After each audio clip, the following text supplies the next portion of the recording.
మన హైదరాబాదులో ఉన్నటువంటి మురికివాడలు ఎన్నైతే ఉన్నాయో అన్ని మురికివాడలకు ఏదో ఒక రకంగా ప్రభుత్వ సదుపాయాలు ఉన్నాయి. ఈ విధమైనటువంటి సదుపాయాలు లేక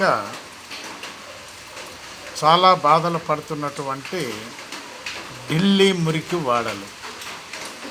ఢిల్లీలో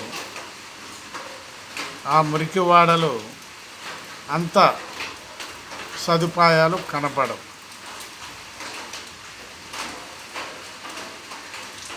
ఇప్పటికీ ఆ యొక్క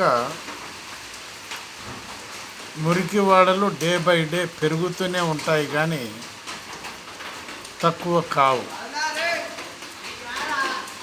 వాళ్ళు గుడిసెలో రేకులతోటో ఇల్లు వేసుకొని ఉండటం జరుగుతుంది. ఎక్కువ మంది నేరస్తులు కూడా దొరుకుతారు ఆ యొక్క మురికివాడల్లో. ఆలోచించండి. బాలసాని వీరప్రసాద్, హైదరాబాద్.